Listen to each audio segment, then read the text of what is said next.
in our society, this is always something negative, this is always something fearful.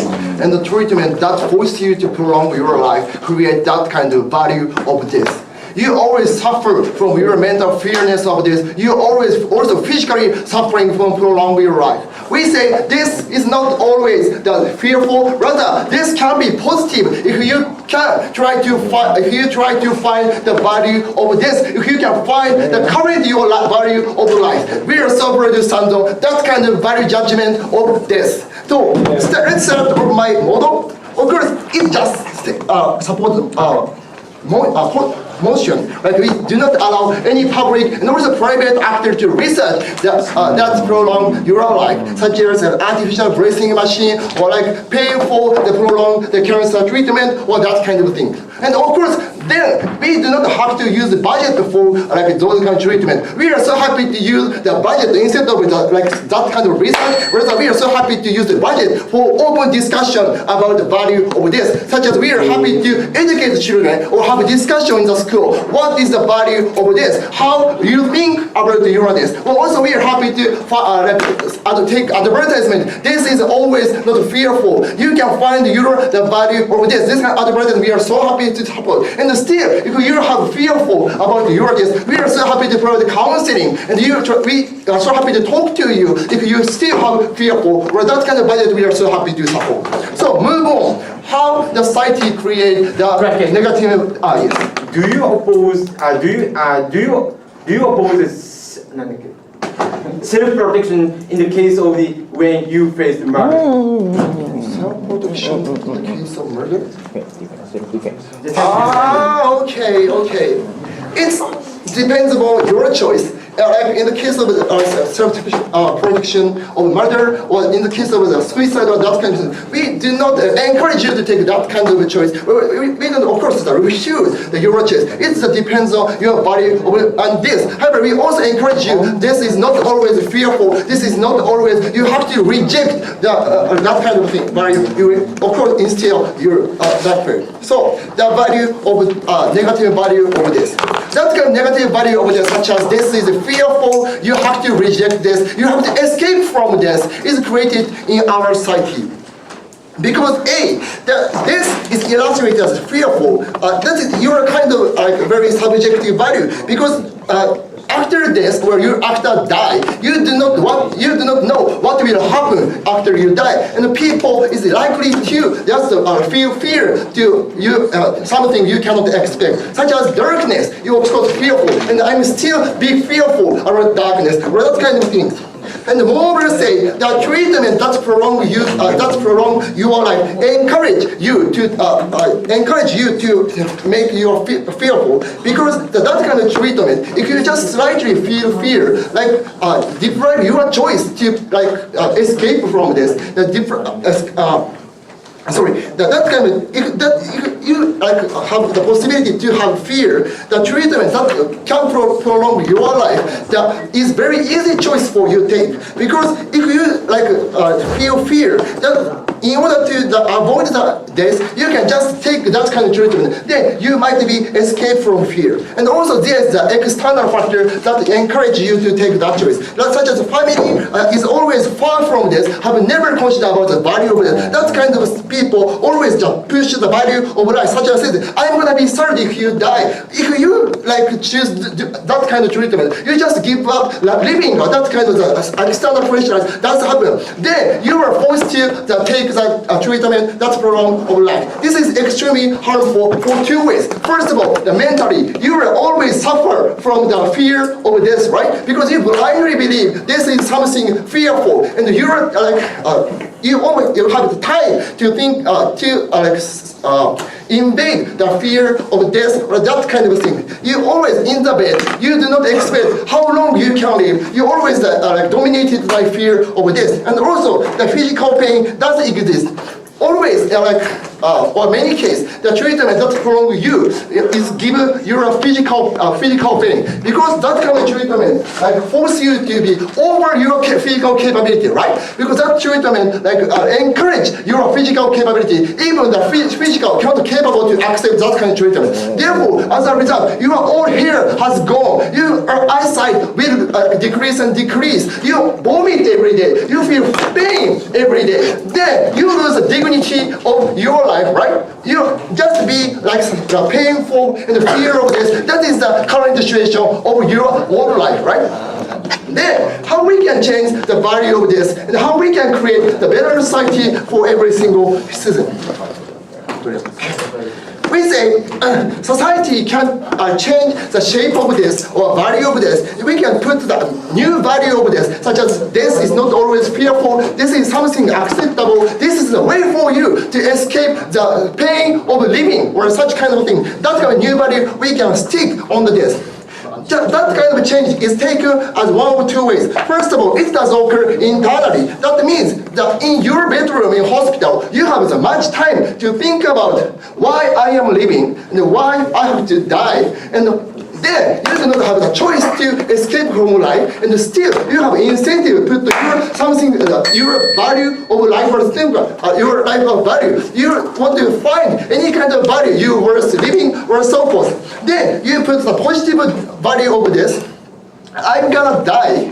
However, I was contributing to society or family or individual or that kind of the new positive value you can stick on this. You think I can satisfy my role, then I have to go and I rewrite the next generation or so forth. And also this kind of change does occur externally because society now do have no choice to prolong your life. Then they have also intended to put the new positive value of this, such as in discussion, we can discuss. This is not always fearful. This is something meaning. Of course, we do not expect what to happen after this. However, this is not. This might be positive. The current life is the healthiest part of our life or so forth. After this, you can be in the heaven, or you can be in the paradise, or also you can think that this discussion allows you to think about new value of this. This constrains you from your dignity or so forth. If so, we are so happy to put the positive meaning of this so far to propose. Thank you, Prime Minister. Next, I'm call upon the leader of the opposition to deliver a consecutive assembly.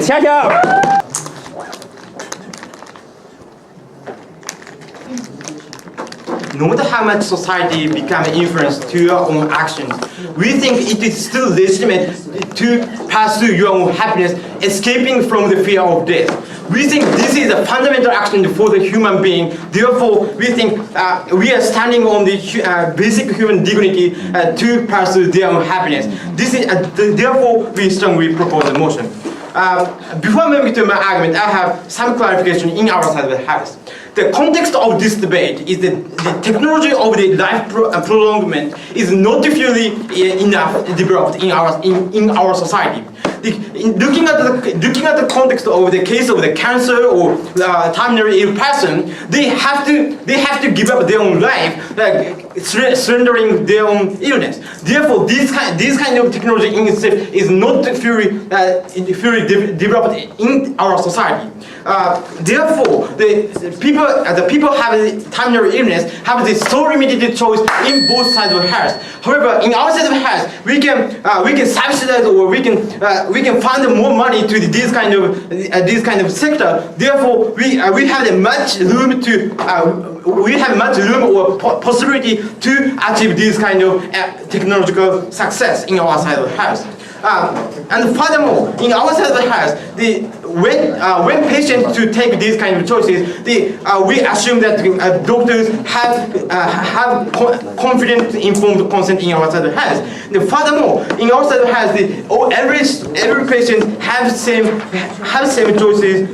choices or enough capacity to take that choices. That is the world we are supporting in our side of the house. Moving to my argument. Firstly, why pursuing this kind of choice in itself is legitimate action in our side of the house. And secondly, why escaping from the death is a legitimate action as a human being. And thirdly, how on their side, what kind of discourse about the death it will be created in their side of the house. Moving to my first argument, why this is still legitimate in outside the house? Firstly, what kind of people seek these kind of life prolonging technologies? The premise of our society is people's will or people's hope about the concept of this is so diverse. Therefore, you know about this kind of everything diverse hope or this kind of thing. Therefore, we are assuming that there is some people who needs this kind of technology.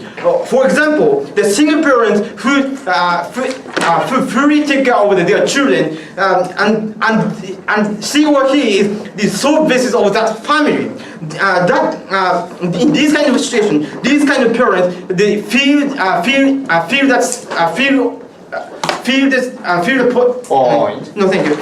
the responsibility or feel the center of that family. Therefore, the prolongment of that life is they think prolongment of that life is so quite beneficial for that family or that for themselves. Or in this kind of situation, these people feel happiness more. And furthermore, in the case of the marrying, if one of the couple have the terminal illness, these kind of people have the contract of the marrying. However, they can. However, in our side of the house, these people can seek their own happiness by opting into these kind of choices. Therefore, these kind of people feel the sense of living by contracting with that marrying person. Therefore, for these kind of people, this is so beneficial. Maybe the contention may come from their side of the house, is the coercion or this kind of thing. Why in our side of the house still it is legitimate in our side of the house? Firstly, the society or family is likely to take care for that person. Why? Because as I talked to you, the family or doctor is based on take care for these kind of people. They have no malicious intention in there. And furthermore, secondly, the happiness of that patient in itself is strongly connecting to the person surrounding that patient. Why? Because in the case of the family, that parents have the happiness by being recognized by other person next to that person. Therefore, in the case of in this kind of family case, these parents still have more happiness in our side of the house. Why this kind of form of happiness is a legitimate thing? Firstly, when you feel the happiness, the same thing is happening in that way. For example, when you feel happiness, you have some kind of social recognition. For example, I am standing on this. I'm getting the social recognition from you. I'm so happy now. Therefore, I'm feeling happiness right now. In this kind of thing, it's so legitimate in the case of the feeling happiness. Therefore, it's still legitimate in outside the house. Yes. You think family will get pleasure out of this? Do you have the right to control my right to disturbing my future? For example, preventing me from committing suicide? In the case, as I talked in our model, in our side of the house, basically the patient in itself they have the capacity or control to decide their own future. Because as I talked to you, the people have the patient is supposed to have meaningful consent in our side of the house. Therefore, it's legitimate. Secondly, why escaping from this is the legitimate action in our side of the house? Firstly, this in itself is so fearful for many people. Therefore, this sense in itself is so fundamentally feeling or splitting with your sense of living. Therefore, when you face the murder, you want to escape from that action. This kind of action in itself is quite legitimate in our side of the house. In their model, their side, discussion is occurring. They say that discussion is happening in their side of the house, which implies that there's no clear answer about the death. Therefore, however, they decide the happiness of you is decided by the government. Therefore, that principle is not standing in the first place. And thirdly, what kind of discourse is created in their side of the house?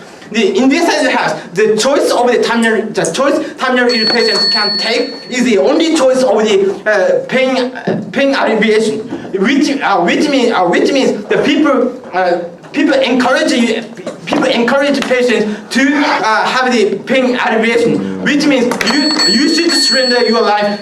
You should surrender your life. However, this is quite illegitimate because you having terminal illness is not your fault. Therefore, we think this kind of thing itself is so illegitimate in the side of the heart. Proud people quote.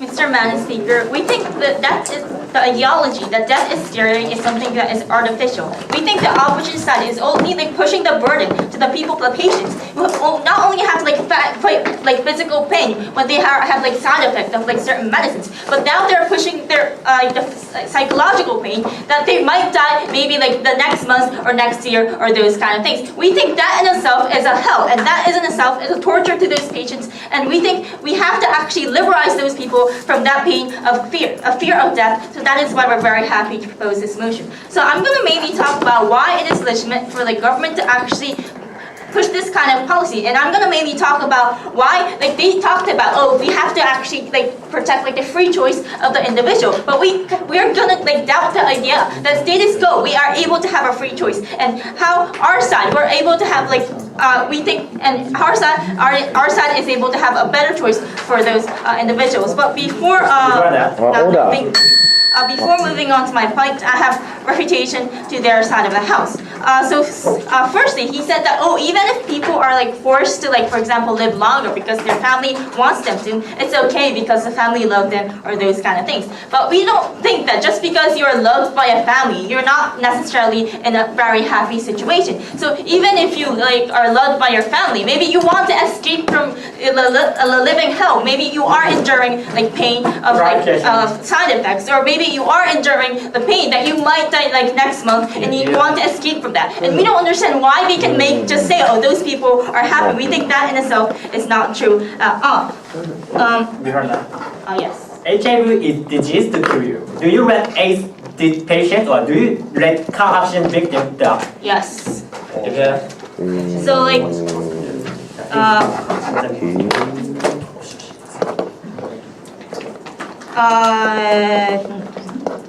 okay, so now I'm going to move on to my point. So first, I want to talk about why it is legitimate for like government to intervene in this kind of cases. So like the whole assumption coming from like the opposition side is that, oh, in the status quo, people are going to be able to have like a free choice. For example, but we already doubted this point. We told you that because there is a thing such as called as like those kind of treatments, society constructs an idea that pushes you to actually live. Because if you do not, because why is that? Because usually, like if you living is something that is beneficial from the surrounding people that is surrounding you. For example, like if you have to are the one who are supporting your family financially, the surrounding is going to force you to actually live, because maybe living and be able to like work is much more better for the surrounding people, or the people who are like the families. Even if you're not financially capable, they don't want to like separate from you. So they say that, oh, we love you so much, so please don't die. We think that in itself is enforcement, and we think that in itself is an invalid choice for the individuals. But like secondly, like even if like there's no enforcement from like the surrounding, we think the status quo, people are not able to have like a full are not able to critically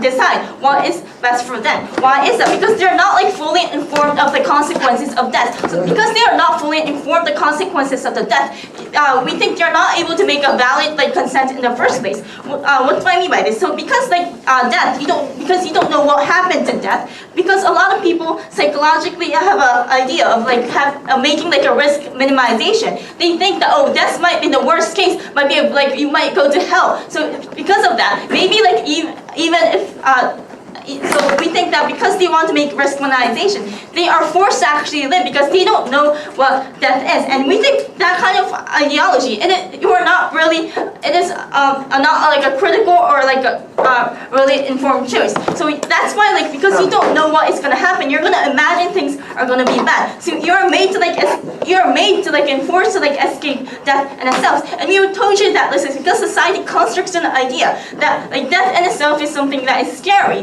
and we think that in the status quo, because a lot of people are trying to escape death, that it empowers the kind of ideology.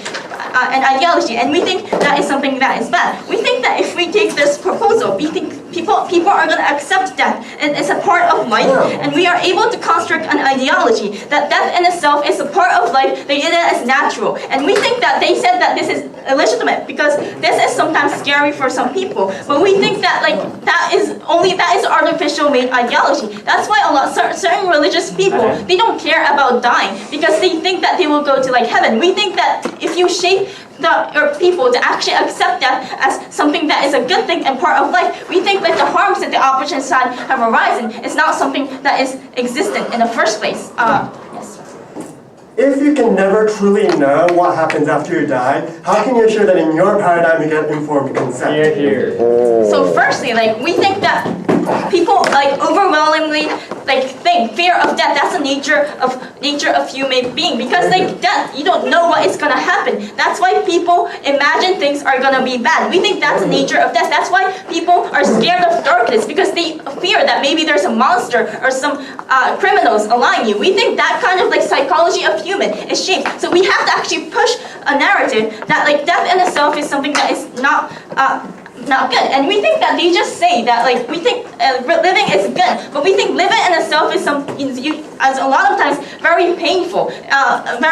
You have so much like responsibilities. Maybe it's not only about like physical pain, but you have like mental pain, and they never told you why that in itself is good. And we told you that in the principal argument, we think that in those kind of cases, because they're pushing like a one-sided narrative, we think people are not able to make a free choice in itself. So we think government can actually intervene in those kind of cases. We think that living in itself is something painful, and if people are not able to make critical choices, we think government is already intervening. For example, like in cases of like for example drugs or hard drugs, because people are not ever able to rationally calculate the benefits and harms, and it is also maybe it is something maybe that is damaging your life, your happiness. Sometimes government intervene. We think that kind of like principal argument is kind of standing. We think that the ideology that death is something that's scary and something that you should avoid, is something that is man-made. If we are able to liberate that from like the people who are living right now, we think people are able to accept that, and people are going to have less mental burden. We're very happy for this.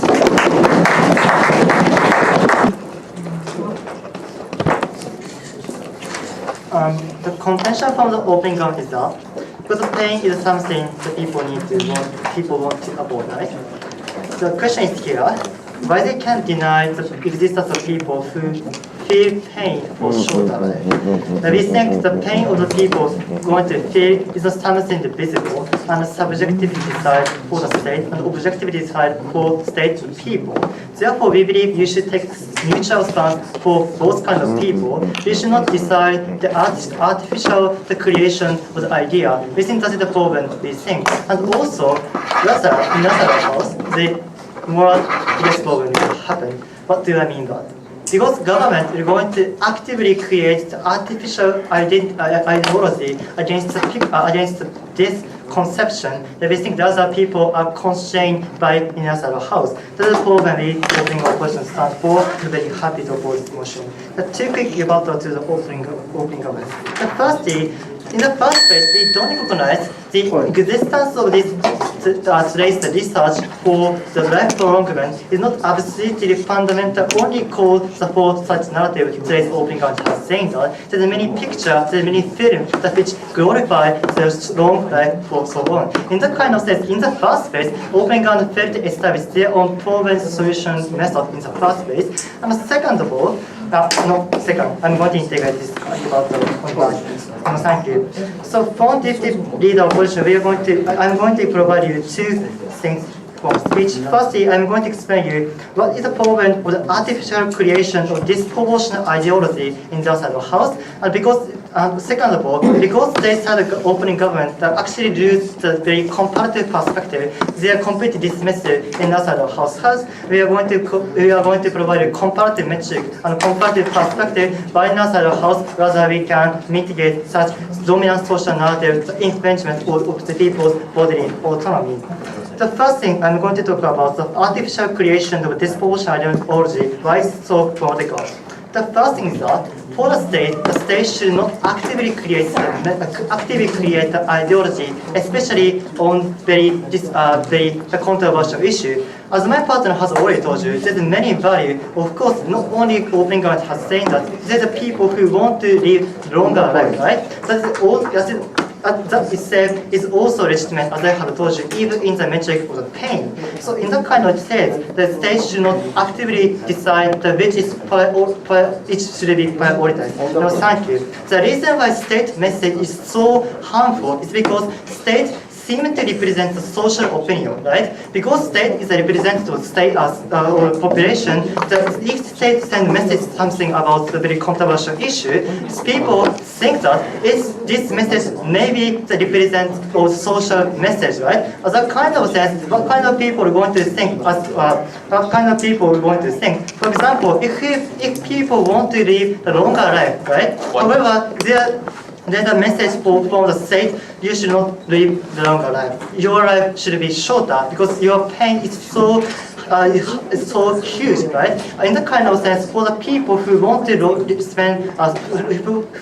want to live longer life cannot take the choice itself, as opening government has saying. This is the same logic that opening government is saying. And secondly, technically, in the other house, the people cannot choose to live longer life simply because the research is going to cut down. As my partner has already told you, the technology is actually immature. As a consequence, the people cannot take the choice. Why this is so harmful? No, thank you. Simply because, as I have told you, the both idea, shorter life without pain, and longer life with pain, is also legitimate even in the criteria of pain, as opening government has told you. In that kind of sense, both ideas should be respected, right? But in the other house, because of disproportionate government intervention to the social discourse, the particular party, only one of the both idea cannot be taken by the people. That is significantly harmful. Therefore, we think that the state should take neutral stance against both kind of idea. We should never make any conclusion in such discourse. I'm going to take a few of conclusion. So your idea is that people's idea is different, so people should be allowed to project that idea into reality. But prove me why people have the fundamental right to prolong their life, right? That's the basis of your argument. It has never been said by your side of the house.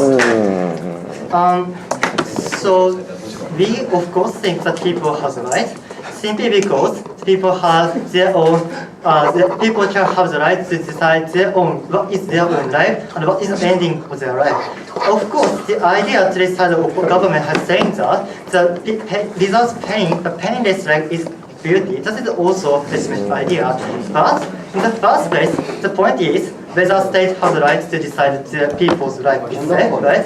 In that kind of sense, we think actually the open government failed to establish. No, thank you. Secondly, I'm going to clarify I'm going to give you the comparative perspective. Right now, inside the house, such opinion, the discussion, and social discourse is better inside the house. As I had already told you, because the government's excessive and very disproportionate intervention on the social discourse is going to be bound by the state. That is going to be harmful, simply because people are going to lose the capability to decide their own life by themselves. No, thank you. Simply because, as I have told you, as a structure of the society, the state has a disproportionate power to hinder the people's free opinion discussion in the first place. Therefore, in the other house, the social discourse tends to be very disproportionate and very cruel for particular kinds of people, as my partner has told you. While this is significantly harmful, we believe because state should not be the actor to decide what is the best value for yourself, because the people have, because the reason why the people that pass through your life is because you have your own idea, and only then your idea can be reflected for the direction of your life, you can feel happy, right? Even if this short life is something is very happy for particular kinds of people, the value is not applicable for other people, right? Because state is not the representative of the people's ideology, that we believe is perfect, therefore we believe individual should freely decide their own self. Because in outside the house, we are very happy support both kinds of idea. We are going to make any conclusion on that discussion. We are very happy to oppose this motion. Ladies and gentlemen, bizarre assumption coming from the upbench is having life is the ultimate value. Contribution coming from the closing government is we deny the right to prolong your life. And even if it exists, why in the trade-off of pain alleviation of prolonging of your life, why in any cases, why pain alleviation should be the priority? We think opening debate is hugely insufficient in the sense they talk about the choice. They only talk about the choice. It may be good for some people, but never ever fulfill the burden of what we only allow the pain alleviation and research and treatment. 3 extensions. First, the boundary of light on life. And secondly, why commercialization of life is inherently wrong. And thirdly, even if your life, to prolong your life exists, why in the trade-off we can get a priority, pain alleviation is a priority. On to the first point, boundary of light to life. We concede, yes, right on life is important because you have control over your current present life right now. That's why we have criminal justice system to protect yourself from external threat like murder. But prolonging your life is different. It means we artificially create a future lifetime. It means the prolonged life is not owned by the present patients. It means you do not control and own over your future life. Why? Because present self and future self is totally different, ladies and gentlemen. Because consciousness is not continuous, ladies and gentlemen. When we get unconscious, the consciousness just stops. When you get a sleep dream, the consciousness also stops. Memory is not continuous, ladies and gentlemen. You forget a lot of memories in the past. Your body cell changes completely within the 3 months. Your future self is not identically same with the present self. No, thank you, ladies and gentlemen. We think, therefore, you do not inherently do not have a right, you cannot claim the right to prolong your life to gain the future life in the very first place. Secondly, but there is also other principle of why this prolongment of life is inherently, in any cases, immoral, ladies and gentlemen, because it commercializes life. Because research ultimately turns into treatment, and patients' life will be saved by prolonged huge amount of money.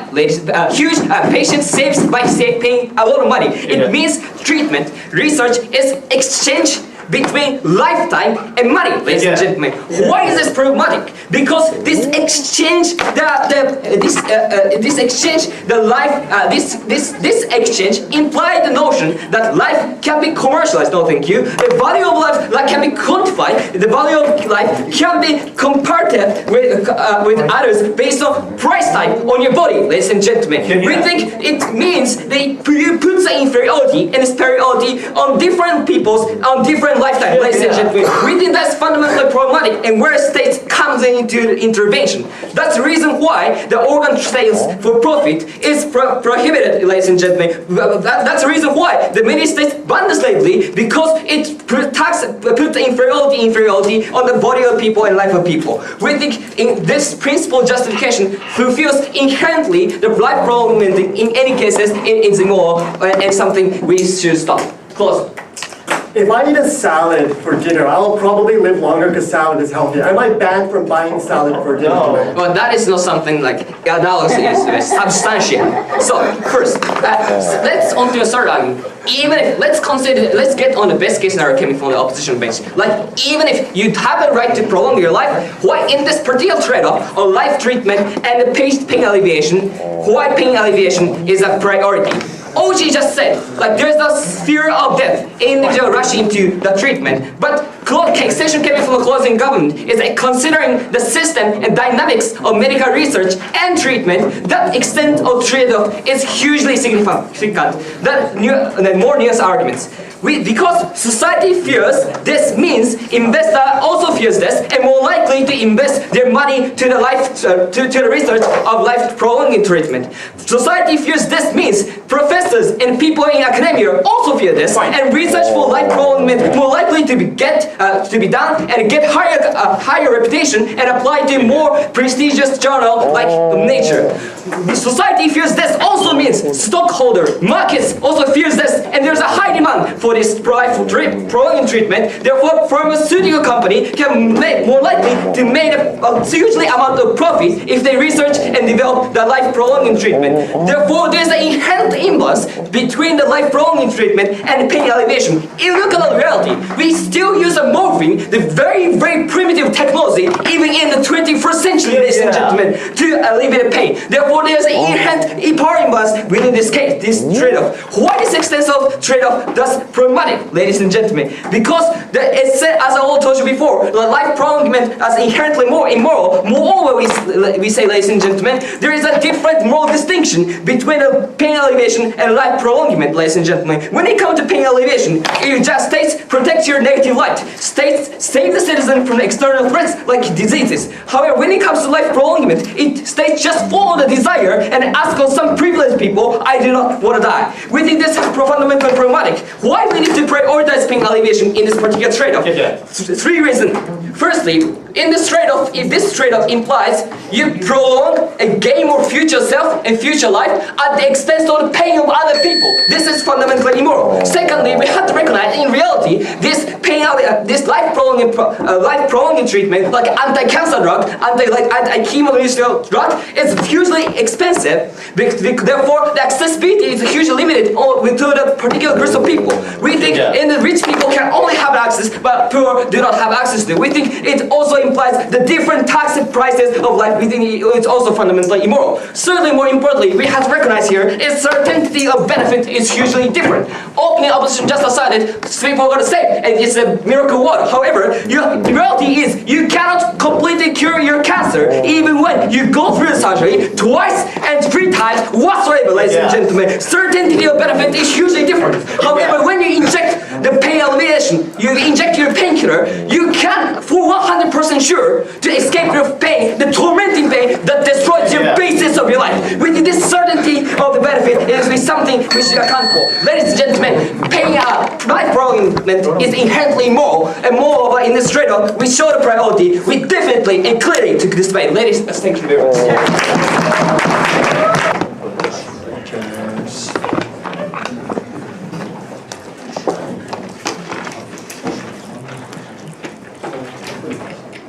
Ladies and gentlemen, it was an amazing philosophical debate between the three sides we've seen so far. What is the value of life? How do we discuss the value of life? Is there such thing as good death? So on and so forth.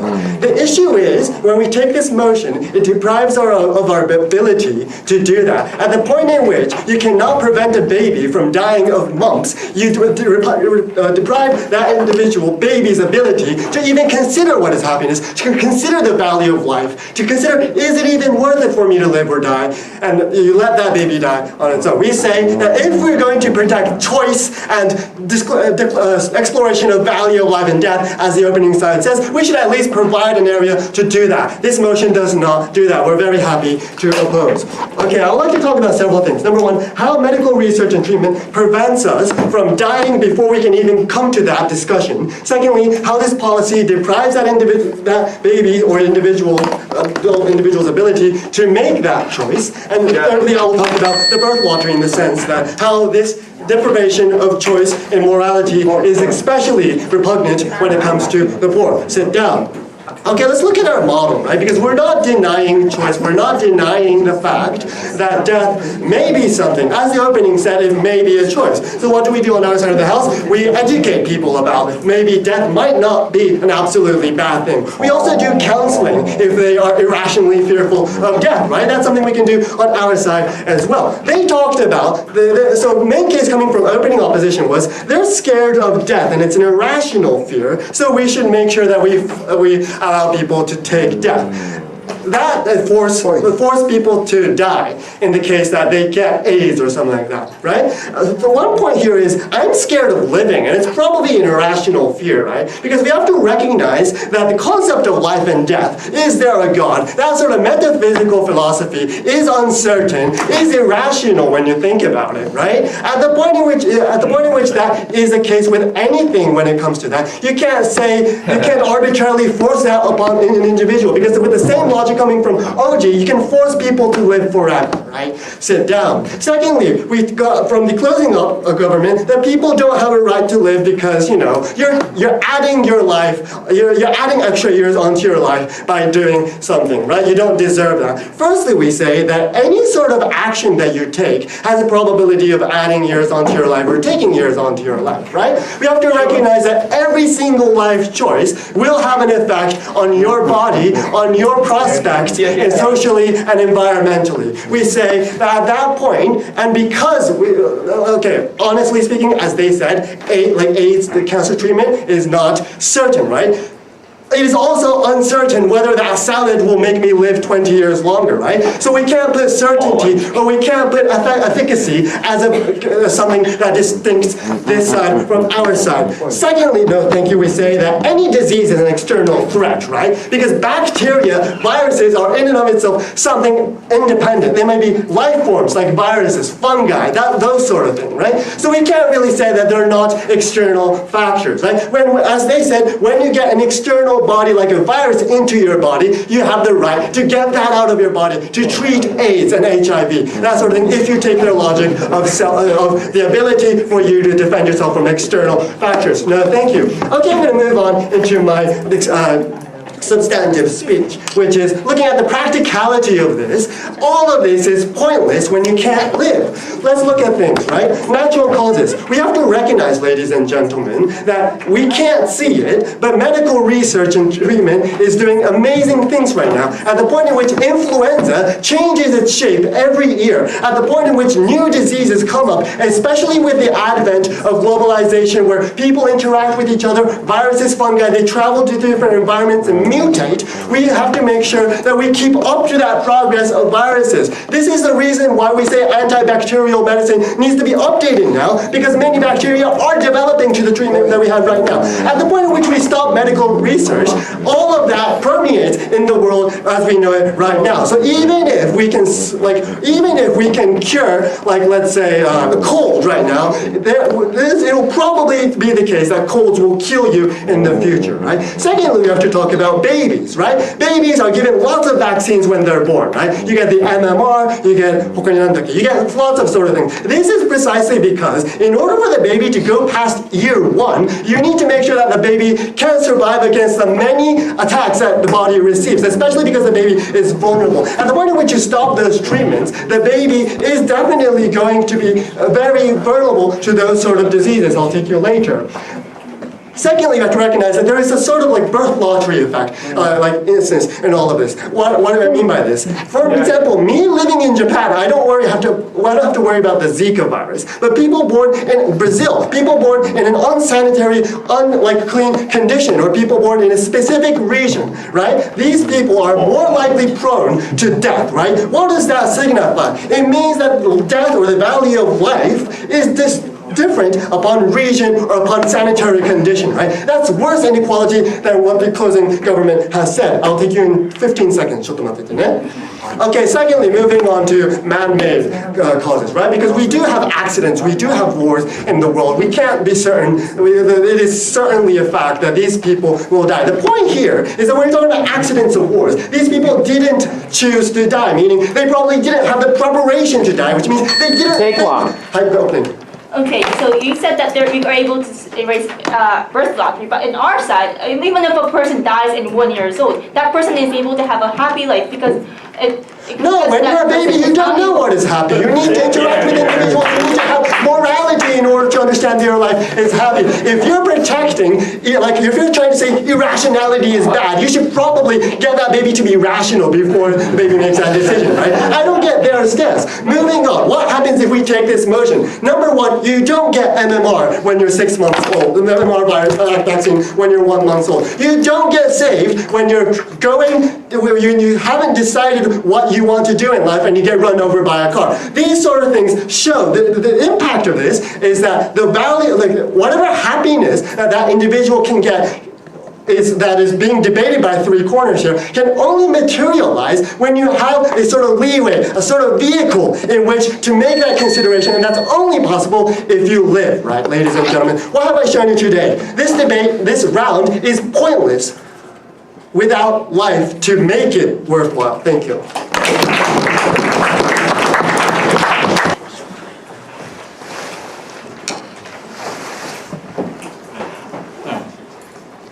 Two clarifications. First, this is not debate about choice, rationality, irrationality, right?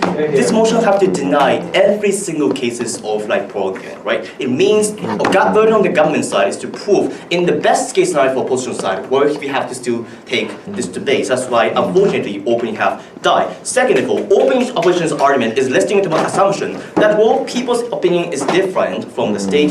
Yes it is. But the assumption still here, which is not stated by their side here, is that white people have the right to actually implement that opinion into the reality at all, right? Because, for example, I obviously don't have the right to rape women. Also, I think that's the best option, for example, right? That means that if that choice is immoral, it doesn't matter whether you think it's the best for yourself by opening half. Then, second of all, closing opposition talk about a discussion or something like that. First of all, argument was never tied back to the motion, where you have to have a discussion at the expense of immoral action to begin with. But furthermore, they talk about discussion for the people who are about to die. Well, discussion about the morality of people can still happen under our paradigm because people are caring about, for example, the issue of death penalty, for example, right? What is a dignified life, and so on. But furthermore, most importantly, we don't see the as actual substantiation of the last part of the extension speaker of closing motion, right? Because he just said, well, we can't make consideration at all, right? Only 30 seconds, something like that. You can't buy that argument. Then how we contributed to this debate at the best.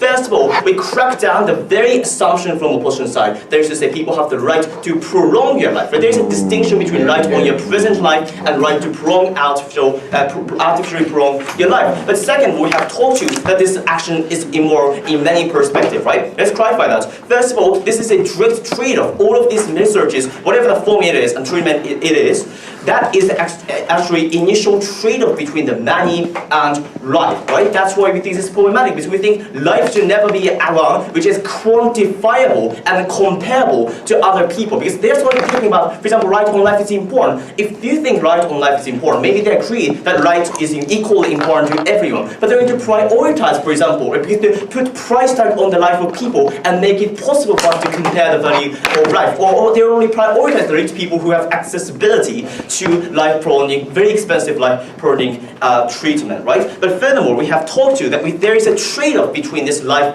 prolongment, this like pain alleviation and former thing on the motion. We have to prioritize the former, which has not been sufficiently engaged by the closing opposition. So first crush point: do people have the right to prolong your life? We have talked to you actually 4 reasons and 3 reasons why that is not the case, because people's consciousness is different, people's physical constitutive components changes, or your memory changes all the time. Your identity changes from the early stages to adult, right? The only response coming from what the implication of this? So we're not saying that maybe prolonging life itself is immoral itself, right? We think what's the thing here is that this right on prolonging life is maybe a merely privileged, luxurious life which can be admitted in several circumstances, but it's okay for states to control because people don't have any control over the future self at all. For example, social rights are not fundamental, right? Right on expression, or for example, property right, maybe that's not fundamental, right? But state allow them if there is actual benefit for that person, maybe, but we restrict these things if necessary, right? It means that implication of our first extension here is that their right is not fundamental. That's why it's okay, and as long as eating salad does not create any immoral harm to other people, we are okay with that. But furthermore, eating salad,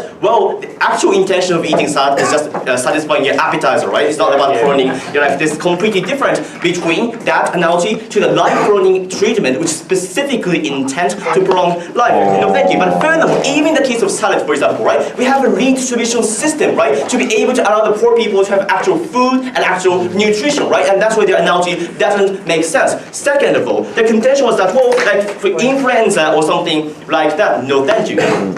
What's that? Right? This is merely tautological, right? Yes, people die. Sure, that it is. But they have no logical corroboration as to why that is analogy prove that people have the right on life. That argument is merely tautological. Listen to causing government. But furthermore, in the case of influenza, I don't think this is relevant to the motion in many ways, because life-prolonging treatment means that when people are at the risk on the verge of death, whether that person deserves the right to this or not. We're not talking about, for example, like children who are not at the verge of death, like that we call it as a life-prolonging to begin with. So influenza vaccination is completely different thing. No, thank you. But second cross point I want to make in this debate here is that, sure. Torture is inhumane and bad because it gives humans unbearable pain. And you can't, it's a human fundamental right to not have that pain. Why can you put a price tag on pain? We don't put price tag on pain in the case of torture, right? That's all. We don't commercialize torture, right? We have told from the government here is that these researches are intrinsically trade-off. Intrinsically trade-off, right? Whatever form it is, trade-off between money and life. And that is a problematic which was not granted by the closing motion in this debate. But furthermore, another point we have to make here is that currently these researchers, for example, universities, stakeholder or society prioritize excessively this right prolonging from 4 reasons and 3 reasons my partner will talk to you, right? What's the implication of this analysis?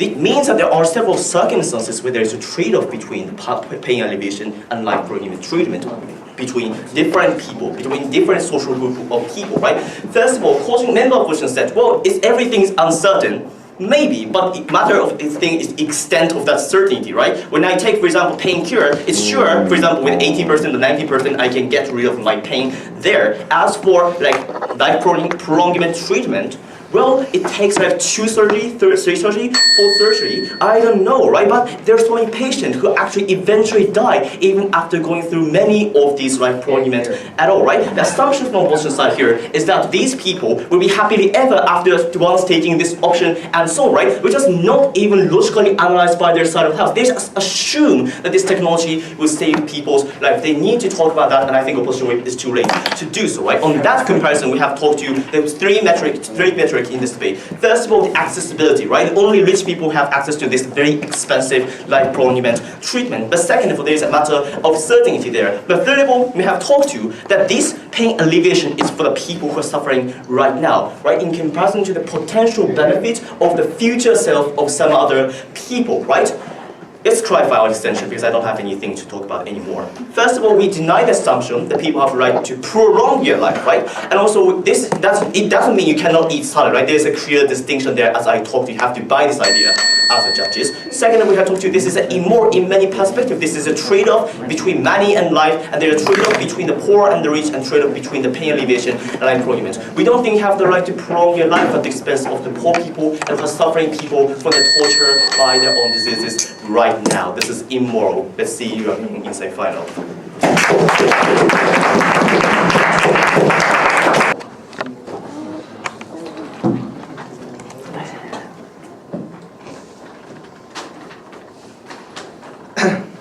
Ladies and gentlemen, I agree with the closing government framing. Opening half is very messy because they talked about the choice. But the choice is up to you, but we could not conclude. They only talked about rationality. It's also up to you. So therefore, our extension is very important to say that because in order to make choice rational, in order to make choice moral, we have to prolong life because sometimes life is ended because of the failure of outside, failure of not you. Therefore, the clarification of this debate is prolonging life is not only the case about terminal ill patient, but also about the case of patients who have to fight back against HIV, where HIV is disease to kill you, or the case about the car accident, even though they have no, it's not their fault, they are forced to die. Therefore, we have to prolong life to make the choice which choice is good. Therefore, our extension should be prioritized rather than opening half. So, moving on. Opening guide. open government has said irrational choice and coercive choice to live damage your health, damage your mental health. But two response. Firstly, it's not necessarily true. Why? Because under ARPA, we are happy to enforce mandatory education in the subject of ethics. We have to discuss about this, we have to discuss the death issue. Therefore, the more and more countries have instead to legalize euthanasia. Therefore, they have to prove if everybody fear of the death, why the currently more and more countries legalize euthanasia? Because more and more countries is liberalized and they also recognize death as positive. Therefore, their premise is wrong. And secondly, even if it's true, no, they also dictate the narrative that death should be positive. So even though some people want to live longer due to the fact of car accident, they have to die.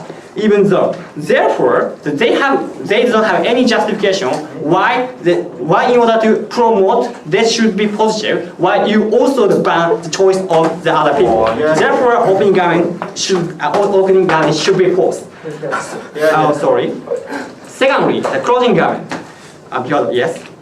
If you think that prolonging life is important for having more discussion, why don't you forcibly divide everything in people, or why don't you forcibly prolong people's life? So the point is that we have no burden to say that we have to support all people's life, because they have to prove that why they have to only allow medical research to and never for the life prolongment, but we can only limit the case of the car accident, or we can only limit the case of the disease, but it's ridiculous, so I debate. So, okay. So moving on. So they say lifetime is defined by money under our paradigm, so it's bad, but no, if you live in a capitalist society, it's always defined by money. Why? Because if you are poor and you can't buy private lawyers, you may be forced charged, and your lifetime in prison is defined by the state. You can live the sustainable life with good condition. More than that, under their paradigm, they also poor people can't buy the painkiller because of poor. Therefore, under their paradigm, also the lifetime is defined by money. So that's why it's not it doesn't have any contention. No, thank you. Secondly, they say that certainty is important. But this is very ridiculous, because if you oppose the feasibility of the life prolongment, this debate is ending. So therefore, we can assume life prolongment can be done definitely. So, salary, more important, no, I don't take your point. So, prolonging life is artificial. So therefore, it's bad, but they also allow self-defense. So, because they also allow self-defense. So, this is also the case of self-defense. Why? Well, if you are accidentally involved with car accident, if you are accidentally involved with the HIV because of transmission of your sexual partner, so your sexual. No, I don't take your point. Please make silent. Okay. Prolonging life. So it's self-defense. Why? No, you have to make silent. Okay. So self-defense. Okay. Wait. Sharp. Okay. Self-defense. Because it looks sense. Self-defense.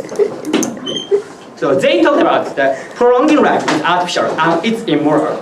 But it's not morally, but it doesn't say immoral. Why? Because if you live with the worst immune system, if you are involved with car accident, it's lottery. It's not your responsibility. So therefore, to live against this immoral action, to live against with this immoral lottery, it's justifiable. Therefore, they have to prove why under our case, that to live long because of this car accident, this disease, is also morally reprehensible. Therefore, even though it's artificial, we should be allowed, because they have potential to live without this disease, without this car accident. So why our extension is important? Firstly, because the opening half debate it has deadlock about the choice, so which choice is more important, which is more rational. But we conclude this point by saying, in order to make good choice, in order to make the choice rationally, you have to live longer. And live longer, you can register pain, you can choose to die. Therefore, I cut down the deadlock of opening government. And more than that, and our extension directly crashed to the closing government case, because closing government say this choice is immoral, but we say that to be involved with the action, to be involved with the destiny is also immoral. Therefore, human beings have the legitimacy to fight against this immoral destiny. Therefore, very happy to oppose. Thank you.